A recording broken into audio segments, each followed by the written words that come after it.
Buenas tardes, mi nombre es Jacinto Mosquera y antes de nada quiero poner la tirita antes de la herida. Yo soy médico y estoy muy acostumbrado a preparar presentaciones de mi campo y a tener todo claro cuando lo preparo. Aquí no va a ser así, puesto que me faltan conocimientos para tejer toda esa red de influencias que diría Harold Bloom, que son las que dan la sabiduría, ¿no? En cualquier caso, encantado de participar en este curso. Bueno, ya hemos visto en los días anteriores pues la sección primera de este libro, La mujer, el pasado, y ya hemos empezado con la sección segunda, La mujer en el presente, y a mí me corresponde resumiros, informaros sobre lo que hay en los capítulos 11 y 10. En primer lugar, el capítulo 9, que se llama Destrucción de la familia, tiene un primer epígrafe que se refiere al aumento de los divorcios. Esto nunca se sabe si es bueno o es malo, pero en aquel momento los divorcios era algo en aumento, ¿no?, cuando se escribió este libro. Y lo primero que el autor nos señala es que ni la política ni la Iglesia ponen prácticamente ningún requisito para celebrarse bodas, aunque sean de personas pues con cierta incompatibilidad, siempre y cuando sean hombre y mujer, me figuro. Y frente a eso es llamativo luego toda la cantidad de dificultades que ponen para romper esa unión, ¿no? El divorcio ha sido históricamente una reivindicación importante, que incluso en nuestro país los que somos más veteranos recordamos perfectamente las luchas por él, aunque luego es curioso cómo aquí hay muchos divorcios, incluso de ministros del Opus. En fin, todas esas dificultades vienen dadas por la Iglesia, por la doctrina de la Iglesia, que son todos señores, eso sí, con faldas, y de las leyes y de los jueces, ¿no? Entonces, pues, las grandes dificultades que en ese momento tenían para divorciarse las personas era fundamentalmente para evitar el deterioro de las familias, decían ellos, ¿no? Bueno, este aumento de los divorcios tenía una característica, y que nunca la motivación para el divorcio era la misma para el hombre y la mujer, habiendo ahí una clarísima discriminación, ¿no? No es lo mismo, no era lo mismo el adulterio en los hombres que el adulterio en las mujeres, ¿no? De todas formas, los divorcios existían. Dice en el texto Bebel que los divorcios se daban en los casos de graves infidelidades masculinas, de malos tratos, ¿no? En fin. Y a pesar de las dificultades de divorciarse, eran las mujeres las que presentaban el mayor número de divorcios, y las cifras de divorcios aumentaban paulatinamente con el transcurso de los años.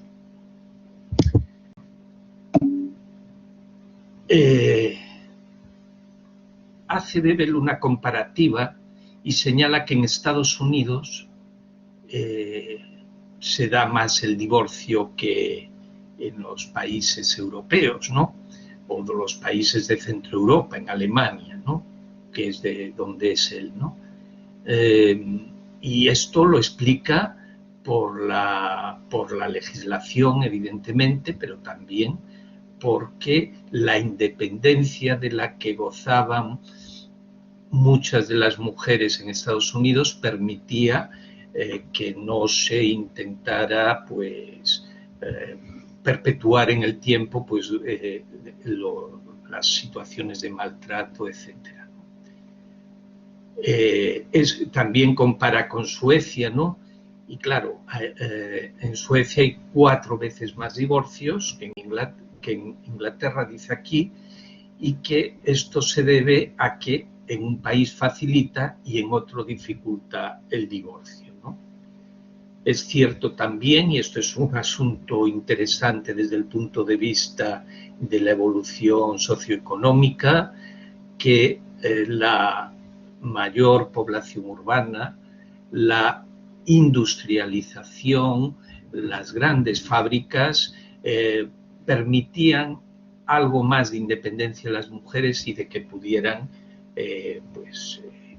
solicitar el divorcio. El segundo epígrafe que plantea Bebel en este capítulo se refiere a las diferencias entre el matrimonio burgués y el matrimonio proletario. Es verdad que habla mucho más del matrimonio proletario que del burgués, ¿no? En la clase poseedora, en la burguesía, la mujer tenía como objetivo en la familia, pues, el tener a los hijos legítimos del marido, a guardar la casa e incluso a ser enfermera del marido, ¿no? Este papel de la mujer que ya hemos visto pues en otras sesiones, ¿no? También separaba lo que dice comercio sexual, del deseo sexual, ¿no? Las necesidades amorosas del hombre, y para eso tenían, pues, los más pudientes, pues, queridas, y los menos pudientes, pues, utilizaban la prostitución, ¿no? Un poco esto era el esquema general que se producía en lo que era el matrimonio burgués. En el matrimonio proletario, digamos que, aunque Bebel dice que el obrero se casa por inclinación y no por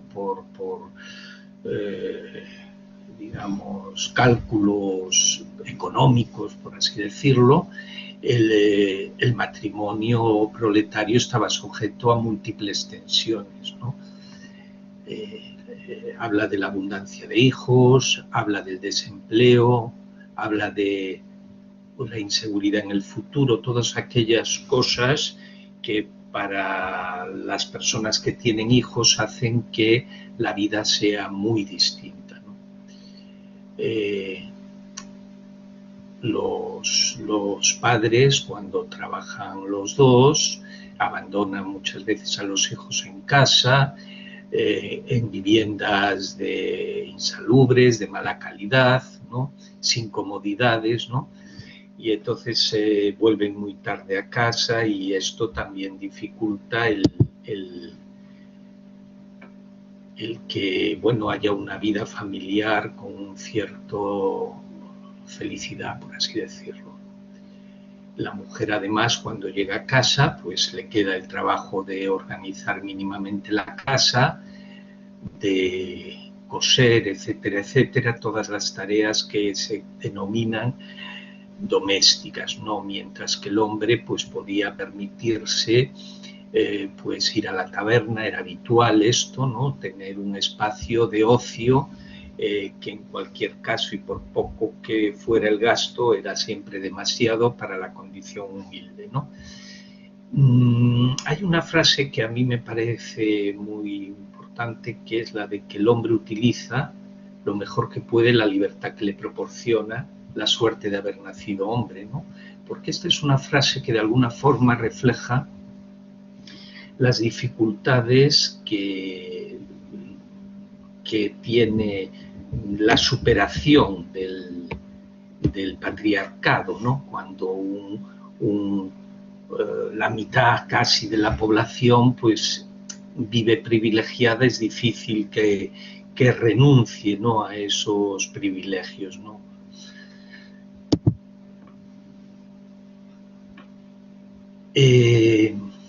Luego también se trabajaba muchas horas, muchas veces el puesto de trabajo era lejano, estaba en otra ciudad incluso, a veces no solo no podían ir a comer a casa, sino que muchas veces se pasaban toda la semana en la gran ciudad, sobre todo en el tema de la construcción, ¿no? Pero también hay que tener en cuenta que en esto la burguesía, el capitalismo de la época descubrió algo que le fue muy interesante, ¿no?, que es el trabajo femenino, el trabajo de la mujer en las fábricas y de los niños, de los jóvenes, ¿no?, de los niños ya mayores, ¿no?, y niñas. Este es un trabajo más barato. En algún sitio del texto Bebel recuerda que los empresarios les encantaba tener de empleadas a mujeres casadas porque eran más dóciles, no se podían permitir perder su trabajo, ¿no? Y esto es una cuestión muy importante. Claro, ¿qué tendría que hacer el Estado? Pues promulgar leyes que limiten el trabajo de la mujer, que por supuesto prohíban el trabajo infantil como es en la actualidad, y conceder el suficiente descanso para que la familia pueda tener una vida pues agradable y tener mejores relaciones entre ellos, ¿no?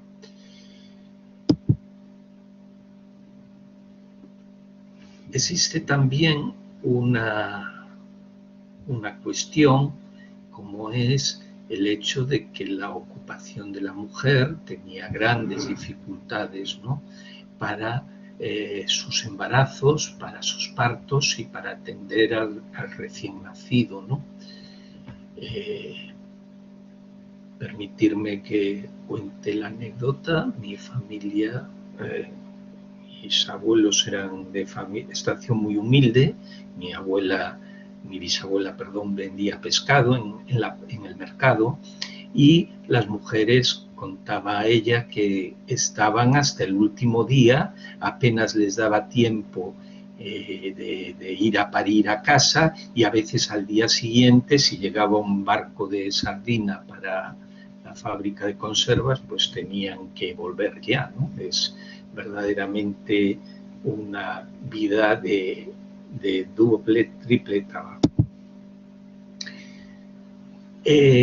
Cuenta también la anécdota de que cuando más paro había, por ejemplo, cuando se hundió la industria por el problema del algodón en Norteamérica, pues la mortalidad infantil disminuyó, ¿no? Esto también pasó en Suecia, en una gran huelga que hubo, y esto no era por otra cosa de que las madres podían dedicar ese tiempo a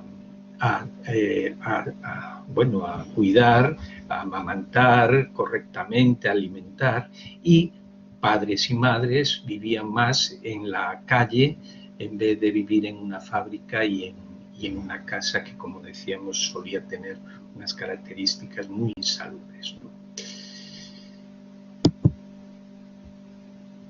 Incluso cita que en Alemania, que como sabéis, al igual que ahora, tienen un control policial sobre la prostitución, ¿no?, teniendo que tener un registro, y entonces no era raro que hubiera mujeres de obreros y trabajadores manuales apuntadas como prostitutas.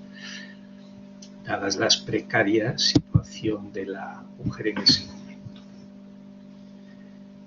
Con esto he resumido lo que yo he considerado más interesante del capítulo 9 y comenzaré a comentar el capítulo 10, que se titula El matrimonio como acomodo.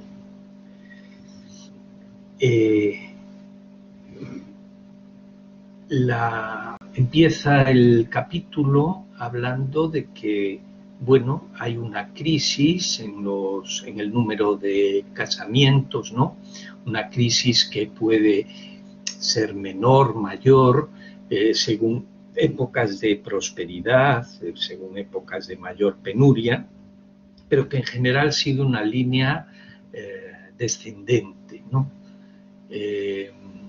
Advierte de que, claro, en esto tiene mucho que ver las relaciones de trabajo, pero también las relaciones de propiedad, ¿no? Siempre es lo material lo que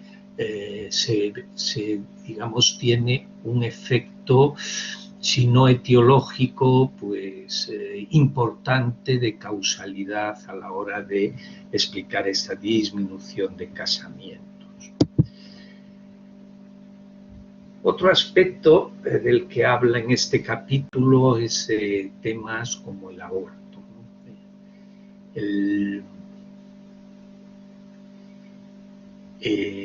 En todas las clases sociales, dice él, existe la intención de la mujer de, por temor a una mayor pobreza o mismo a perder estatus social, limitar el número de hijos e incluso recurrir al aborto, ¿no?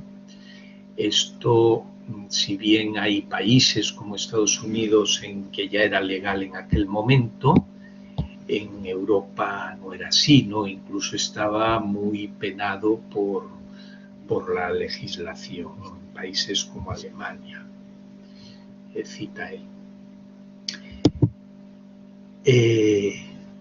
Este temor al impacto que puede tener diferentes hijos es lo que hacía que hubiera poblaciones que, bueno, de una forma, digamos, voluntaria limitaba su número de hijos, ¿no? Cita a la sociedad francesa, ¿no? Donde, bueno, la inmensa mayoría de la gente pues tenía 2 hijos, ¿no? Y en tercer lugar está el tema del abandono de niños e incluso dice el infanticidio, ¿no? Ante las dificultades económicas. Curiosamente, tal como dice Bell, la maternidad, aparte de que siempre estaba más clara, obviamente, se podía investigar, mientras que la paternidad estaba prohibido por ley, ¿no? Y esto llevaba a muchas mujeres a no poder pedir, pues, al padre de su hijo, pues, en fin, pues, alimentos o algún dinero para, bueno, no estar tan apurada, ¿no? Lo que en Francia hicieron fue crear toda una serie de inclusas, ¿no? Sobre todo tornos en las iglesias, mejor dicho, en monasterios de monjas, para abandonar al niño, pues bueno, para ser acogido en supuestas buenas condiciones, ¿no? Con lo cual ese niño ni tenía padre y además se quedaba sin madre. Un aspecto fundamental también es el de la educación, ¿no?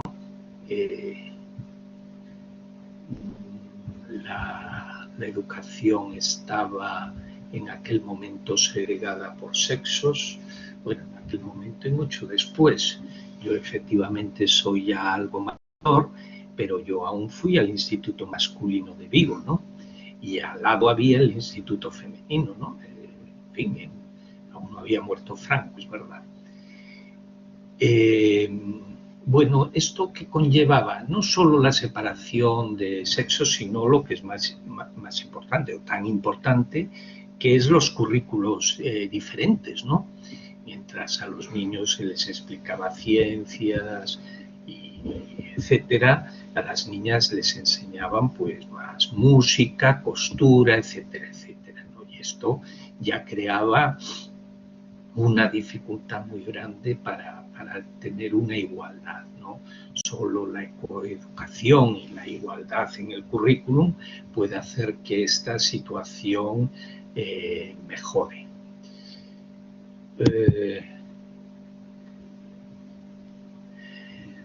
Luego está el tema de la participación en la vida pública. Bueno, la participación en el exterior pues era un rol adjudicado a los hombres. Parece que alguien aún no aprendió, como se ve en esa foto, incluso hay un pingüino en el medio que fue rey teniendo una hermana mayor, ¿no? Entonces, todo esto, bueno, marca una diferencia con la mujer, ¿no? Diferencia que una vez más ha tenido que ser reivindicada en la calle, ¿no? Ahí vemos una imagen de las sufragistas. Casi estuve a punto de poner una foto de la señora Banks de Mary Poppins para hacer unas risas, pero bueno, las sufragistas en su momento representaron evidentemente muy bien las necesidades de igualdad, las necesidades de trato, incluso con medidas fuertes.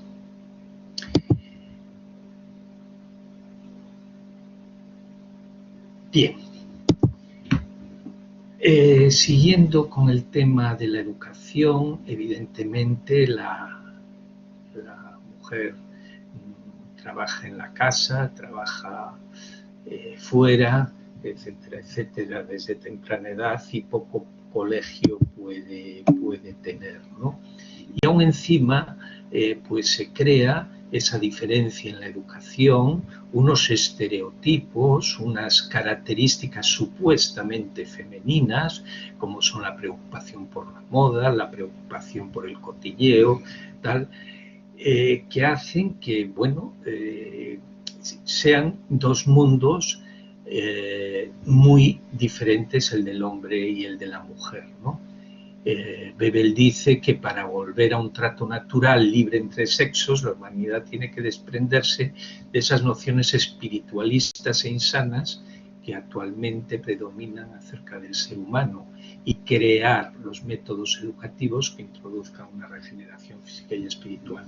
Una vez más, la llamada a la educación, ¿no? Esto también nuestras misiones pedagógicas de la época de la República Española eran un claro ejemplo de la necesidad y lo importante que era la educación para todos, pero especialmente para la mujer, ¿no? Y el acabar con esa separación de sexos en la escuela, con ese trato social, pues es un poco el camino.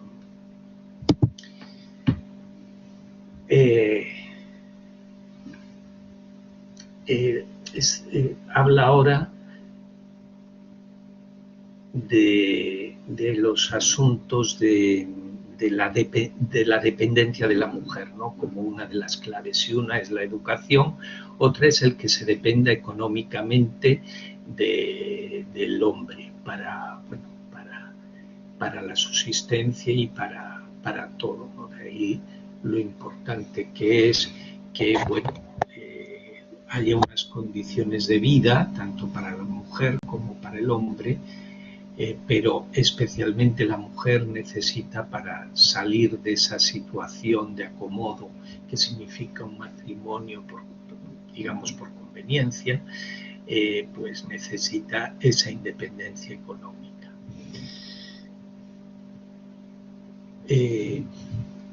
Una de las autoras que trabajaron el tema seguro que hay otras y seguro que los profesores del curso darán más nombres, pero que trabajó pidiendo esa independencia económica, la necesidad de que la mujer trabaje. Es esta señora que era la mujer de Stuart Mill, ¿no?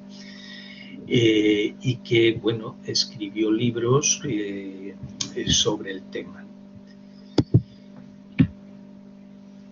Otro aspecto que él llama la miseria de la vida conyugal es que la mujer, en la época de la que nos habla Bebel, y me temo que hasta la actualidad, el propio matrimonio, ese matrimonio de conveniencia o ese matrimonio sometido a las penurias económicas, genera en la mujer enfermedad.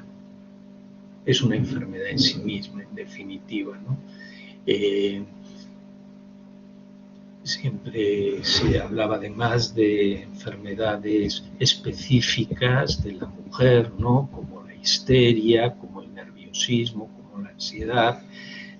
Esto Freud colaboró activamente. Freud, que tengo que decir que explica muy bien la enfermedad mental, pero no tenía ni idea de lo que es la vida, y que el gran problema de Freud es cuando pasó de ser un escritor a intentar ser científico, pero ese es otro tema. La mujer ni siquiera sabe de qué está enferma, lo que tiene son síntomas depresivos, síntomas de ansiedad provocados por estas situaciones, y es importante el tema de que se hace y recibe reproches por su estado, ¿no? Con lo cual es una situación bastante importante. Hoy en día mismo hay un porcentaje de mujeres de mediana edad enganchadas a los ansiolíticos sin necesidad, sin patología que lo justifique de alguna forma, por lo que de lo que habla Bebel, pues lo vemos pues actualmente de la misma forma, ¿no? Enfermedades que intentaban tratar con médicos, tal, pero esto incluso no solo con médicos, con la asistencia normal, sino llegando pues a ser tratadas como eran tratadas en aquel momento, pues mediante pues electroshocks, que eso por cierto se sigue utilizando en la actualidad, y incluso con lobotomías como la que se ve en esa imagen.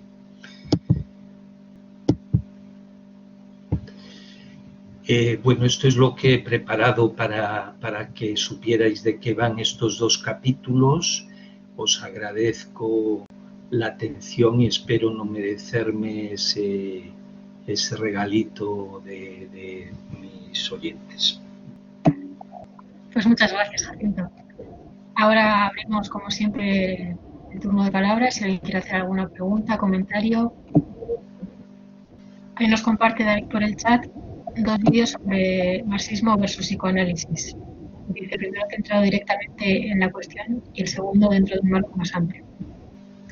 Bueno, y anteriormente Jacinto te había puesto, Patricia, por el chat también, que la señora Banks de Mary Poppins no es el libro original, que eso lo hizo Disney para justificar, entre comillas, que no estuviera cuidando a los niños.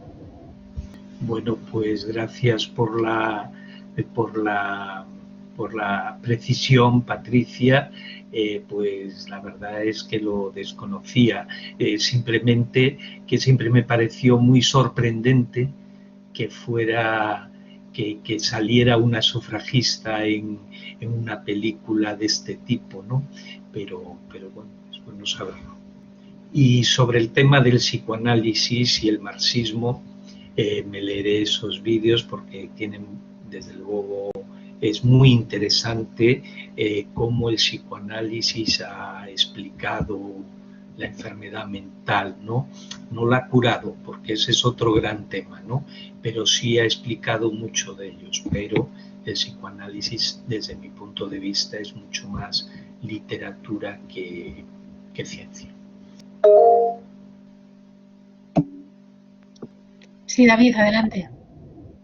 Bueno, solo por aclarar que ahí quien hace los vídeos es Sergio Mario Guidi, y lo que él plantea es justo, hace énfasis en esta segunda parte que ha comentado Jacinto, del carácter no científico de la teoría freudiana, y lo que hace Sergio es recoger todo el avance soviético al respecto y contrastar en cuál es la visión materialista del desarrollo psicológico de los individuos, ¿no?, en el marco de la sociedad, frente a la perspectiva freudiana, como antagónicas, como posturas antagónicas, por más que puntualmente cuestiones de análisis de Freud, puntualmente, y el mismo Sergio lo va a decir. Sergio dice en qué puntos Freud hizo ciertos aciertos, pero también en esos mismos vídeos señala grandes teorías distorsionadoras, o sea, grandes puntos de distorsión en la teoría freudiana, y en esencia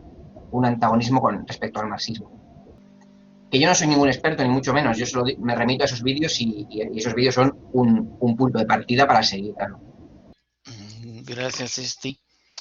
Yo quiero hacer referencia a que en los capítulos hay valoraciones de Bebel que me parecen que hace ver a la mujer de una forma degradante, para ser muy concreto, ¿no? Valoraciones que no son científicas, opiniones donde plantea que la mujer por naturaleza es más emocional, más menos inteligente que el hombre, aunque lo plantea en términos muchas veces de que se refiere al aspecto capitalista, por ejemplo, es lo que entiendo, ¿no? Al desarrollo industrial y todo eso, y que está muy encerrada, y bueno, sí me parece que hace unas valoraciones muy desafortunadas. Incluso, por ejemplo, hay una donde dice que la mujer llega a considerar que es tanto el problema con el hombre en la familia, que ella considera que puede estar mejor prostituyéndose, ¿no? Algo así. Y así dice, la mujer por naturaleza, dice Bebel, ¿no? Y haciendo referencia a una serie de cuestiones así. Y llega al punto de simplificar mucho la situación. Por ejemplo, en la página 231, cuando dice, las mujeres no deben esperar ayuda de los hombres, como tampoco los obreros la ayuda de la burguesía, ¿no? Me parece una premisa muy, muy simple referirse. Claro, cuando dice la ayuda, no puede ser, pues sí, no hay que no nos ayuden, pero no ese es el planteamiento dialéctico, ¿no? Es mucho más complejo, incluso cuando dice que, como tampoco los obreros, la ayuda de la burguesía en las luchas de liberación nacional, los bolcheviques, como la China actual, han necesitado para el desarrollo de las fuerzas productivas de cierta burguesía, no esperando ayuda, pero sí para el desarrollo tecnológico y salir de la miseria, ¿no?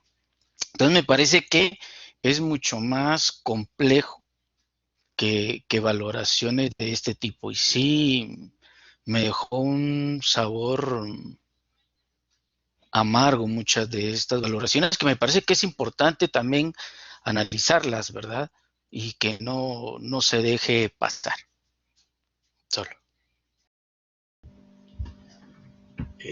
Bueno, Carlos, puedo estar de acuerdo contigo, pero me gustaría plantear tres cuestiones.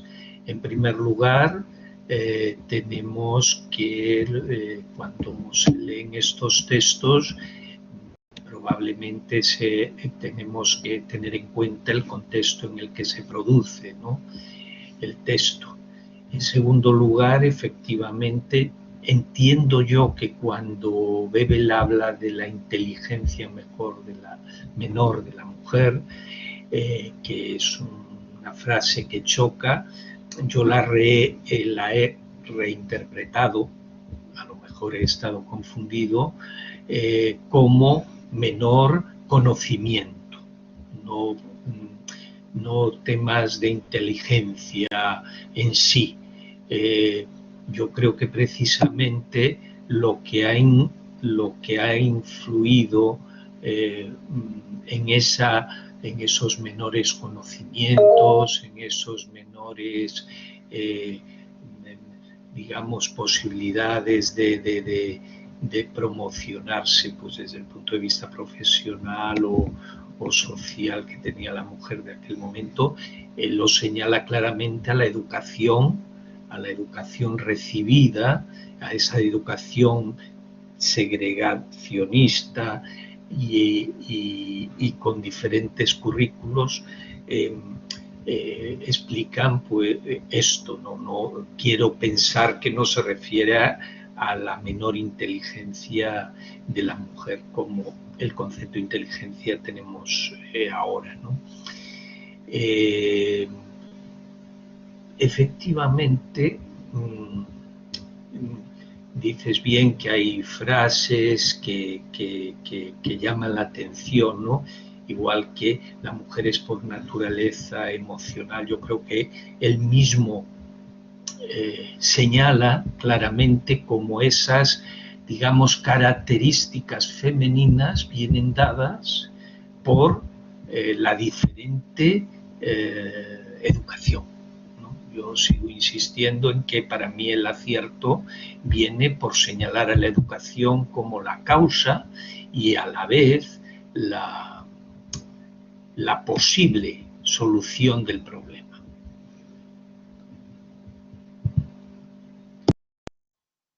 Sí, siguiendo un poco con el último punto que ha comentado Jacinto, Carlos, si te fijas, yo también me parecía al principio estas valoraciones un poco así, pero si te fijas, la mayoría son a partir de la página 126, donde en la página 126 y principios de la, perdón, 226 y principios de la 227 hay unos párrafos que pueden aclarar un poco, porque dice que en el sexo femenino estas cualidades se observan ya generalmente, solo que en grado distinto en la edad juvenil. Vale. Son cualidades que brotan bajo la presión de las condiciones sociales que la herencia, el ejemplo y la educación se encargan de ampliar. Y después comentar. Para explicarse las causas originarias y el desarrollo de las cualidades de los sexos y de los pueblos enteros, hay que proceder según el mismo método que aplicaban las ciencias naturales modernas para establecer el origen y el desarrollo de los seres vivos y de las cualidades características. Son las condiciones materiales de la vida las que imprimen en gran medida a cada ser vivo sus cualidades características. Habrá que adaptarse a las diferentes condiciones vitales que en último término se convierten en su naturaleza. Y yo entiendo que cuando habla de naturaleza, a partir de aquí, se refiere no a la naturaleza como algo que viene dado, ¿no? Como algo esencialista, sino algo dado, como explica, o sea, determinado por las condiciones materiales de la vida que en cada momento se dan.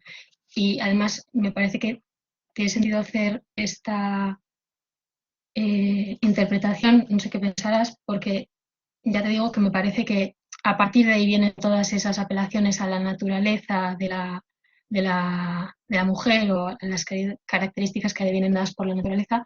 Entonces yo creo que cuando habla de naturaleza se refiere como, o sea, hay que tener en cuenta esto que acabo de comentar. Sí, mira, voy a poner un ejemplo, ¿verdad? En la página 231, por otro lado, la mujer es por naturaleza, es decir, pareciera que aquí va más allá de las condiciones materiales, más impulsiva que el hombre, reflexiona menos que éste, es más desinteresada, ingenua y por tanto la domina más la pasión, que representa su aspecto más bello en el sacrificio heroico que hace por su hijo o en la preocupación por sus familiares, y su cuidado en las enfermedades. Y entonces dice, en cambio, esta pasión tiene su expresión más fea cuando se enfurece. pero tanto los aspectos buenos como los malos se ven influenciados, desfavorecidos, obstaculizados o transformados en primer lugar por la posición social. A mí me parece que esas valoraciones de este tipo no son muy científicas, ¿no?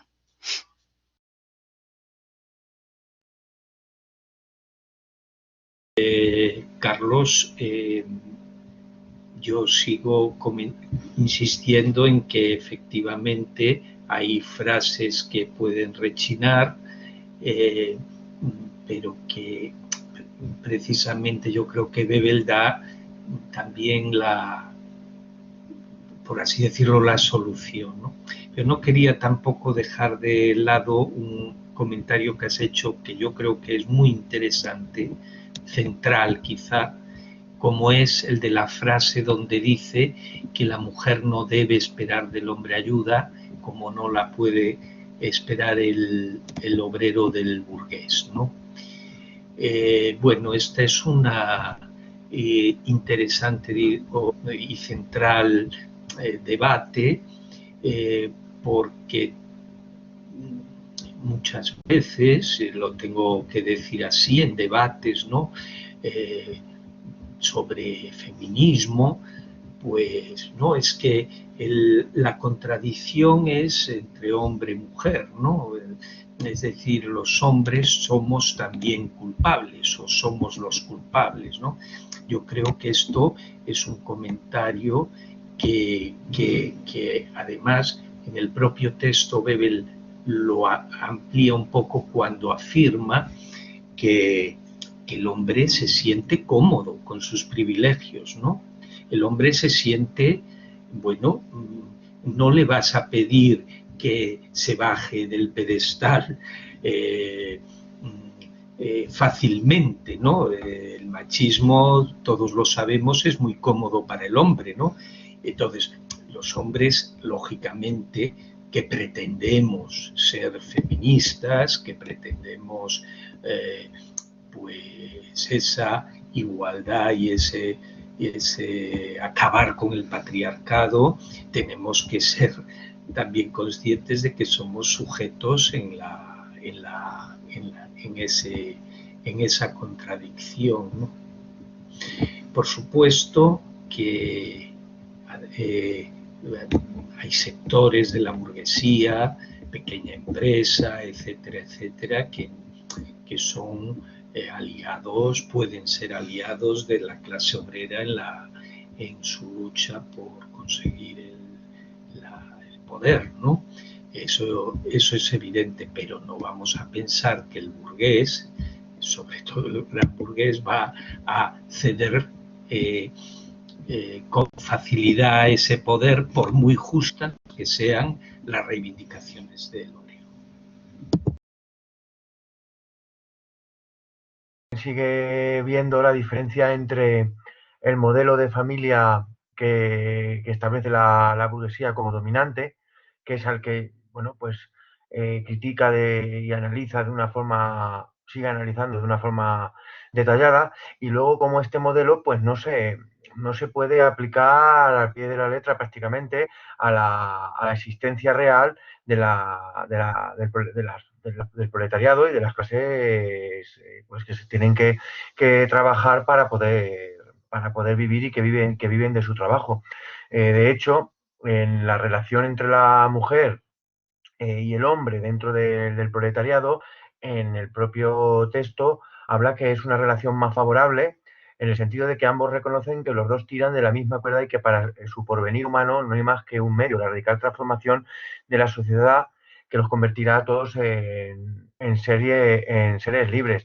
De hecho, el modelo de estar en casa y dedicarse a las tareas domésticas y de no poder hacer otra cosa fuera de ahí, en el proletariado, en la clase proletaria, en la clase trabajadora, no es posible, porque hay una incorporación masiva tanto de hombres como de mujeres a la gran industria, y esto lo que provoca o puede provocar en un momento dado es las dobles jornadas laborales de las mujeres, que luego cuando llegan del trabajo tienen que hacer las tareas domésticas en las que el hombre en un momento dado pues habla también de que se va a la taberna, etcétera, que eso es también, ese análisis parte de la realidad de lo que en un momento dado sigue sucediendo en el momento actual en muchísimos sitios en la actualidad.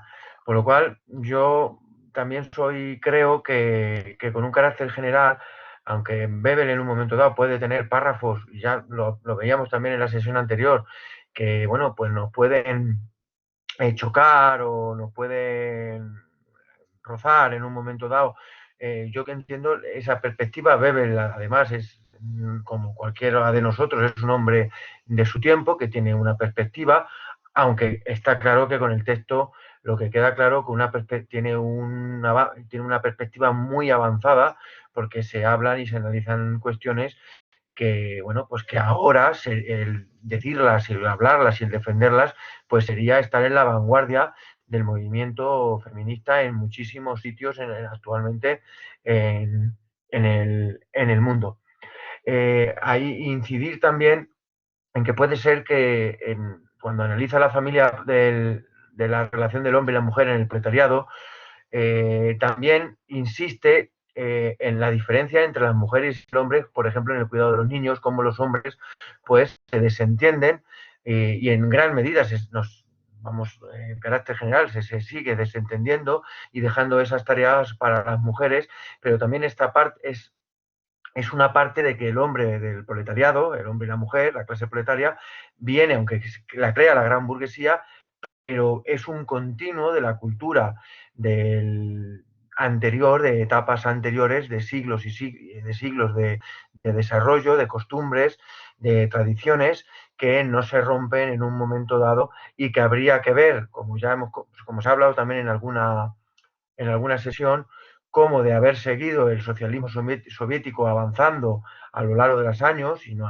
porque claro, en un periodo corto de tiempo a nivel histórico como fue el socialismo soviético, cómo se hubiera avanzado en las relaciones en esa sociedad socialista, cómo se hubiera profundizado muchísimo más, que no en un periodo, en unas pocas décadas, es imposible romper tajantemente con siglos de cultura y de desarrollo de la humanidad. Es lo que quería añadir un poquito para el debate, que me parece muy interesante también y de total actualidad en el momento, en este momento. Bernardo, efectivamente esa frase que he vuelto a poner en pantalla, ¿no? A mí me parece una frase acertada, pero no sé, me sugiere, pues no sé, más un deseo que una realidad. Pero bueno, en realidad esto es un poquito la clave, ¿no?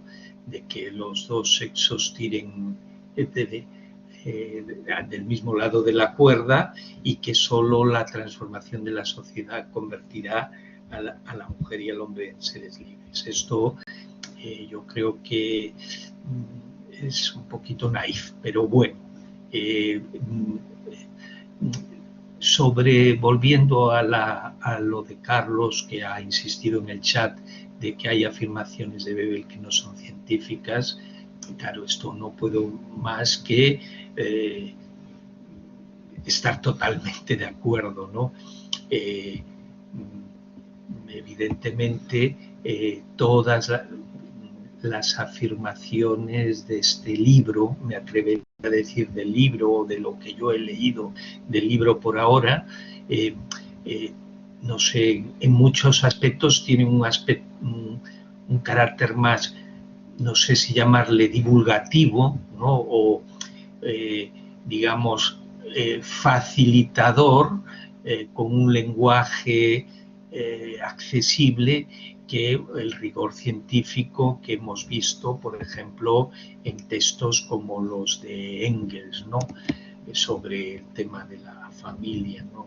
En donde pues todo lo que se dice pues va documentado, o casi todo, ¿no? En ese sentido, pues sí, me parece que el texto está bastante pero también quiero ser claro, ¿no? el texto en muchos párrafos apoya lo que dice en datos, en tablas, ¿no? Yo no las he presentado porque entiendo que todos ya habéis leído los capítulos y poner una tabla en la presentación es un engorro, pero evidentemente hay otras cosas que no parecen suficientemente documentadas. Carlos. Gracias, Esti. David planteó una traducción literal del alemán que suena mejor, pero vamos a ver, dice, las mujeres no pueden esperar la ayuda de los hombres más de lo que los trabajadores esperan la ayuda de la burguesía. A mí no me parece que el planteamiento igual mejore, ¿verdad? No se trata que las mujeres esperen ayuda en función de lo que la trabajadora y el trabajador esperan de la burguesía.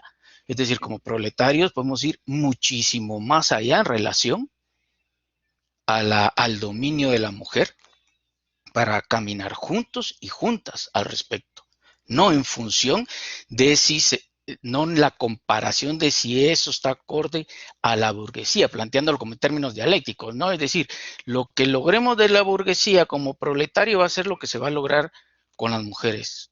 No, no me parece que sea así, ¿verdad? Eso estaría en contra de los mismos planteamientos marxistas de que los seres humanos, las personas, tenemos la capacidad de transformar la realidad en el marco incluso de las tesis de Feuerbach de Marx, ¿no? Entonces yo como hombre, independiente, yo no espero ninguna ayuda de la burguesía, pero sé que puedo ir mucho más allá para contribuir a la liberación de las proletarias, de las compañeras, de las mujeres. Ese es el planteamiento que veo, que entendiendo que Weber lo plantea, como se puede decir en su momento, de forma progresista, me parece que es importante dejar claro que nosotros como hombres, junto a las mujeres, podemos ir muchísimo más allá que eso. Ese es, digamos, mi planteamiento. Amada. Hola, yo de estos dos capítulos quería comentar varias cosas porque la verdad, sí, me parecieron muy poderosas muchas cosas de análisis que hay en ellos. Entonces, bueno, primero mencionar que del primer capítulo de destrucción de la familia me pareció muy, muy poderoso cómo Bebel va entrelazando esto de que pues al final, qué tan dificultoso o bueno, qué tanta facilidad o dificultades haya para el divorcio en los países está directamente ligado con la independencia de la mujer, ¿no? O sea, es como un poco una forma de tener como cierta medición de qué tanta independencia o dependencia tiene la mujer en ciertos países, ¿no? Y está muy bueno toda la comparación que va haciendo. Y luego, todavía eso, pues todavía le mete en la cuestión de clase al decir como, bueno, obviamente los divorcios aumentan o disminuyen según también las clases sociales y entonces muestra como en qué capas de los industriales, pues ahí hay siempre más divorcios y pues hay de hecho una nota al pie muy interesante, ay, que ahorita la verdad la perdí, ahorita se los pongo en el chat, pero justo, ¿no? Donde habla que el divorcio, o sea, si es pues sí, como proporcional a la independencia de la mujer, también tiene que ver con una cuestión de clase, porque en ciertos países como Inglaterra era una cuestión muy cara, ¿no? Era algo de muy difícil acceso por lo que podía costar un divorcio, ¿no? Entonces, creo que es muy poderoso como, pues sí, a lo largo del desdoblamiento de todo el planteamiento de ese capítulo, entrelaza muy bien todo esto de clase y género, ¿no? Entonces, pues nada, me gustó mucho, me pareció muy poderoso y también me pareció muy poderoso cuando hace una como imbricación entre la explotación de las mujeres y el matrimonio. O sea, cuando dice algo así como que pues las mujeres que están casadas son mucho más fáciles de ser explotadas por la dependencia económica y pues sí, como los deberes económicos que tienen con su familia, además de la posición que asumen por esta cuestión del matrimonio, ¿no? O sea, como un poco pensando al matrimonio como la subyugación de la mujer, esto les lleva a ser más fácil de ser explotadas, ¿no?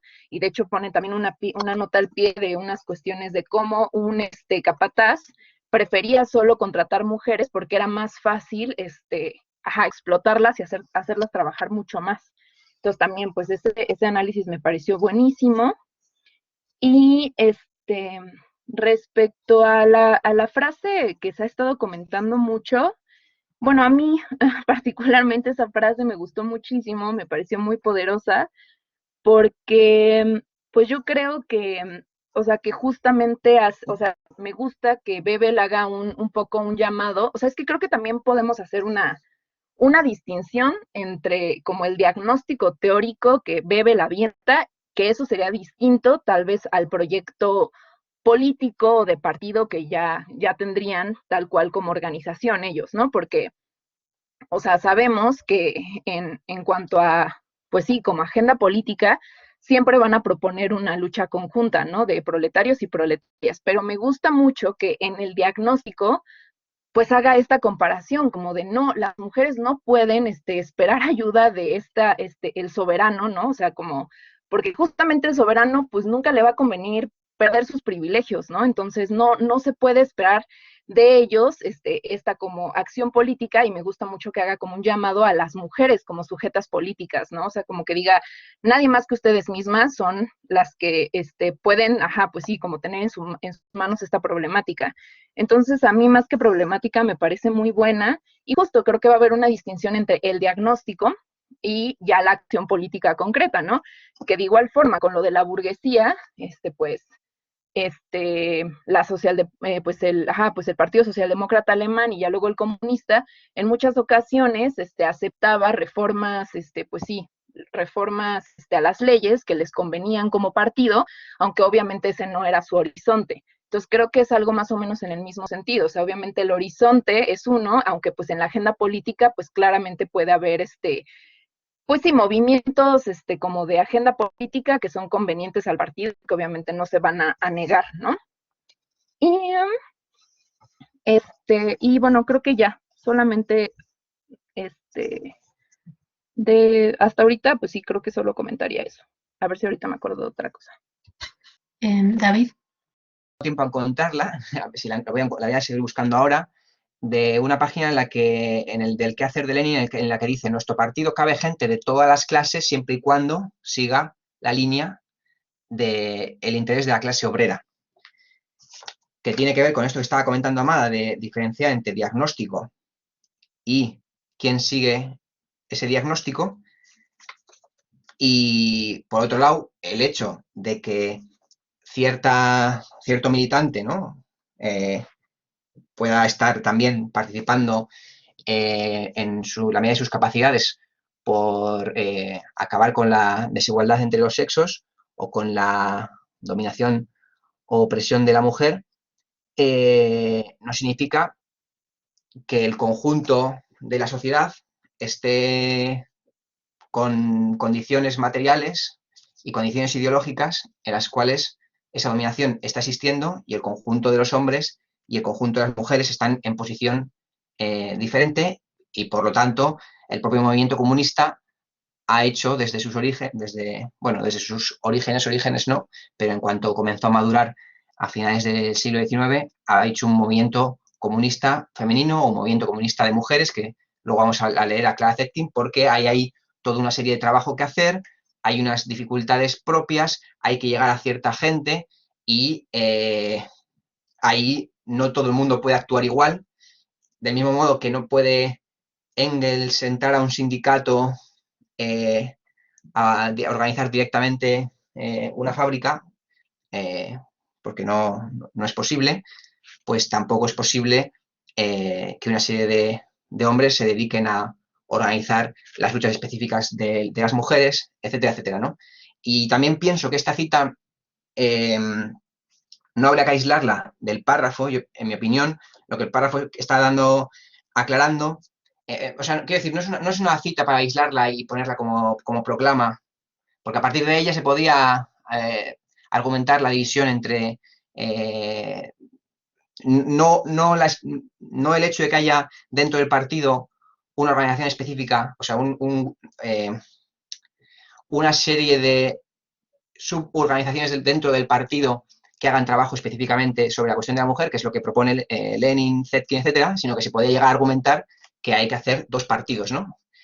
Si se cogiese la cita de forma aislada. Pero lo que está haciendo Bebel, en mi opinión, es evidenciar que esta lucha por esta emancipación tiene un sujeto antagónico al otro lado y que el sujeto antagónico está cómodo. Entonces, no significa que una parte de esos sujetos, por supuesto, colaborarán en un momento dado, entrarán en razón, como entran en razón una parte de la burguesía. Pero de lo que se trata, pero la línea, quien va a ser el sujeto de vanguardia en esa lucha específica, pues va a ser la mujer. Amada. Ah, sí, que ya me acordé de la otra cosa que quería decir. Ah, que me parece buenísimo que en el segundo capítulo que leímos hay toda una problematización sobre lo público y lo privado, ¿no? Está en la 222 y dice, por el hecho de que las mujeres son generalmente tal como las hemos descrito, ven el mundo de manera diferente a los hombres, creando así una fuente abundante de diferencias entre los dos sexos. La participación en la vida pública es hoy uno de los deberes esenciales de cada hombre. El que muchos de ellos no lo comprendan aún no cambia nada las cosas, pero cada vez es mayor el círculo de quienes reconocen que las instituciones públicas guardan una conexión íntima con las relaciones privadas del individuo, que la felicidad y la desgracia de la persona y de la familia dependen más del estado de las instituciones públicas que de las cualidades y acciones personales. Y esto es muy importante porque hay muchas críticas desde el feminismo de cómo hay pues sí, en la mayoría de la teoría o en el grueso de la teoría social, hay una división muy importante entre lo público y lo privado. Yo que estudio sociología es muy evidente cuando ves a los autores clásicos como Weber, incluso Durkheim, etcétera, hay una muy fuerte división entre lo público y lo privado. Entonces, para mí es muy relevante que esta problematización sobre el espacio público y privado esté presente desde Bebel, porque pues eso habla de que hay sí, ¿no? De que los marxistas estaban posicionando pues como, pues sí, al menos como una posición vanguardista sobre este tema, ¿no? Y también agrega, además la ocupación con los asuntos públicos reclama un número de hombres mucho mayor que antes, lo cual amplía su horizonte, pero lo enajena cada vez del medio doméstico, ¿no? O sea, de cómo justamente se sigue haciendo esta división. Justo, la consigna del feminismo que nos está poniendo Patricia en el chat, lo personal es político, pues es muy asociado al feminismo radical de los 60, 70, pero es muy interesante ver cómo está esta problematización desde Bebel desde este momento, y pues me parecía muy chido no dejarlo pasar. Y solamente como para plantearle algunas preguntas a Bebel, un poco antes en la 221, cuando está haciendo como todas estas distinciones entre cómo se le ha educado a la mujer y justo cómo ha obtenido pues esta segunda naturaleza que tiende a ser, bueno, las cosas que él describe, me parecía también importante plantear como, bueno, ¿y por qué no, en vez de marcar como, pues sí, como desafortunadas todas estas características, o sea, como por ejemplo pone en la 221, sería de lo más ventajoso para ambos sexos, o sea, para todo el mundo sería más ventajoso que la mujer tuviera, en vez de tanto afecto, que a menudo resulta desagradable, una buena porción de entendimiento agudizado y la facultad de pensar exacta, en vez de excitación nerviosa y de carácter intimidado, firmeza de carácter y coraje físico, en vez de conocimientos estéticos, en la medida en que esto es cierto, conocimientos del mundo, del ser humano y de las fuerzas naturales. Entonces, bueno, ahí sí creo que un poco lo que le faltó a Bebel, o sea, es muy prescriptivo con las mujeres, pero un poco no voltea a verse a sí mismo y decir, bueno, y tal vez a nosotros los hombres también nos faltan todas esas cualidades femeninas, entonces no desechar esas cualidades femeninas como pues sí, como lo malo o lo inservible, sino más bien recuperarlas y decir, bueno, y si no solo fueran de lo femenino y si no le pertenecieran más bien a todo el género humano, eso también podría hacer, pues sí, ¿no? Como diferencias. Entonces, pues justo me preguntaba como qué hay acerca de los aspectos positivos de los afectos, ¿no? Que obviamente, bueno, es algo que ya Bebel no alcancé de ver, que sí creo que el feminismo va a hacer muchos aportes sobre eso, y que pues creo que en ese sentido sí fue muy prescriptivo y muy como, pues que esto es lo que les falta a las mujeres, que aparte concuerdo con muchas cosas, o sea, creo que es muy divertido ir escuchando como las descripciones y sentir esto de que creo que todas hemos vivido, ¿no? La enemistad así como con otras mujeres y esas que creo que es real y que vives, tal vez no ya actualmente que ya has crecido y aprendido cosas, pero pues en la secundaria y muchas otras etapas de mi vida, esas eran cosas muy ciertas. Entonces me pareció hasta chusco leer esas descripciones, pero justo pues yo creo que le falta la otra parte, ¿no? Como, bueno, no desechemos esas características femeninas como malas, sino más bien adoptémoslas, abracémoslas como características que más bien el resto de la humanidad necesita, ¿no? Y ya. Una cuestión de interés más sociológico para la gente que haya ojeado un poco o que haya trabajado la teoría de Bourdieu. Bourdieu tiene un concepto que es el de hábitus, que claro, que lo que busca es coordinar la explicación estructural y la explicación individual de los acontecimientos, ¿no? Bueno, entender simplemente que tu posición estructural de clase también está ligada a ciertas emociones que vive el individuo muy intensamente, ¿no? Y que a ti te pueden llegar a apasionar y que parece que son absolutamente individuales, pero dependen del lugar que ocupas en el espacio socioeconómico, ¿no? Y esta cosa que hizo Bourdieu para enfrentarse a la explicación estructuralista y a la explicación, pues, no sé cómo llamarlo, de corte más contingente o individualista, ya no recuerdo. La cuestión es que ya está, aquí en Bebel ya hay párrafos que hablan de esto. O sea, Bebel ya habla de cómo, por las propias formas de vida a las que se aboca a la mujer, se generan también, y lo dice de forma muy, muy clara, usa la expresión, bueno, por lo menos la traducción aquí es así, la de fibras de su existencia, ¿no? Cómo se llega hasta lo más hondo de la personalidad individual que parece que es de uno mismo o de una misma, ¿no? Que estos son mis sentimientos y esto no es la estructura social, y resulta que los sentimientos son los que son por cómo alguien se educa y está donde está en el conjunto de la sociedad, ¿no? Y esto está en la página 229 y lo dice muy claramente: las relaciones sociales y sexuales señalan a la mujer con todas las fibras de su existencia el matrimonio, y es muy natural que los asuntos conyugales y matrimoniales constituyan una parte fundamental de sus conversaciones y aspiraciones. Bueno, simplemente la idea esta de que los fenómenos estructurales, claro, como nosotros como individuos somos individuos en el marco de la sociedad, nuestra individualidad ha surgido en diálogo con el conjunto de la sociedad. No es una individualidad opuesta al conjunto de lo social, sino una individualidad que es la síntesis de un montón de condiciones sociales sobre un sujeto en particular, ¿no? Y luego del otro punto que ha dicho Amada, porque tendría también un punto, una cosa que discutir, podríamos discutir el asunto de si esas las cuestiones que señala Bebel son cuestiones femeninas y que tendríamos que valorar, y hasta qué punto varias de las cosas que están ahí señaladas son fruto de la dominación. Fruto de la dominación, por lo cual no nos interesan en ningún sentido, y al mismo tiempo también ver qué aspectos de la propia dominación masculina le impide en el hombre desarrollar ciertas cuestiones de sensibilidad, afectos, etcétera, etcétera, que que tiene que cumplir en ese reparto del trabajo. Esos roles los tiene que cumplir las mujeres. Pero entonces, yo lo que quiero poner sobre la mesa es, quizás en vez de hablar de valores masculinos y femeninos y de recuperar o no dejar de lado todos los femeninos, ver cuáles de ahí son en realidad valores derivados de ser un sujeto dominado y si nosotros lo que buscamos es la emancipación, pues qué ser humano queremos ir creando, ¿no? En lugar de quedarnos con los valores que nos daba una sociedad en la que existe la dominación y tomar esos valores como propios de un sexo o de otro, ¿no? ¿Me he explicado? No sé si me he explicado.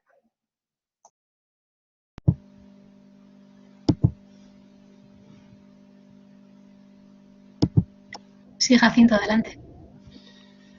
Bueno, a mí me gustaría agradecer la intervención de Amada por dos motivos. Uno, ha incidido en algo que quizá la presentación no lo hizo lo suficiente, como es el hecho de que ante el deterioro del matrimonio, el divorcio y todo esto, el análisis de clase que hace Bebel, que efectivamente es pertinente. Y en segundo lugar, me gustaría opinar sobre esto que se está hablando. Efectivamente, como alguien dice en el chat, Patricia, parece despectivo, ¿no? Cuando habla de lo que se entienden por valores o características femeninas, ¿no? Bueno, pudiera tener ese aspecto, ¿no? Pero lo que sí parece importante es que cuando se trata de emancipación, no se trata de que la mujer adquiera los valores y temas de conversación del hombre, evidentemente. Efectivamente, todos podemos hablar de fútbol, todos podemos hablar de moda y todos podemos hablar de cualquier tema. Lo que yo creo que se refiere el texto cuando habla de esto, aparte de lo que ha citado David, que entiendo correcto, es que en esa asunción de valores a veces son roles dados por la sociedad y por esa educación tan separada, ¿no? Pues los niños juegan al fútbol, las niñas se ponen a discutir de cosas, ¿no? Entonces sí que hay algo quizá de despreciativo, ¿no? Como hombre que es, pues probablemente le sea, pero yo creo que muchas veces a la propia mujer no le es agradable, ¿no? Yo creo que en ese sentido Bebel señala todo esto con la idea de que tiene que ser una educación más igualitaria y más la que logre unos valores compartidos, unos valores que estén basados en la igualdad, etc. Base y superestructura está implícita esa idea de Bourdieu. David. Ay, que esa frase la había puesto no por la de Amada, sino por la de antes, que había puesto ella, que ella también estaba pensando en hábitus. Vale. No quiero liarme más porque esto es cosa de sociólogos, pero cualquier persona que haya leído a Bourdieu y que ese concepto parece una cosa, una gran idea, ¿no? Qué genialidad, la estructura social se expresa en el individuo a través de las cuestiones más íntimas que el individuo parece que le nacen de dentro. Y bueno, pues lo vemos que está en el marxismo desde el inicio por la propia relación entre base y superestructura. Y lo que, de la frase que ha dicho Amada, claro, por ejemplo, si los afectos y los cuidados se le imponen a un sujeto que está más empobrecido, que cuando hay que cuidar de la abuela es determinado sujeto el que tiene que hacerlo, pues ahí esos cuidados los está ejerciendo un sujeto que está siendo dominado, ¿no? Entonces, yo no sé hasta qué punto no lo tengo resuelto, no voy a decir más. Solo que me parece que habría que incidir ahí más en eso. Y os comparto otra cosa, aunque parezca que es una friki burdiana, pero es que Bourdieu hay un momento en que dice que la mujer es el semáforo del marido, la mujer es la que porta la riqueza del marido, entonces la mujer lleva las joyas que puede pagar el marido, y aquí tenemos a Bebel diciendo que para el hombre la mujer es en primer lugar un objeto de placer, económica y socialmente subjugada, tiene que contemplar su acomodo en el matrimonio y por tanto depende del hombre y se convierte en una porción de propiedad suya. Eso era todo.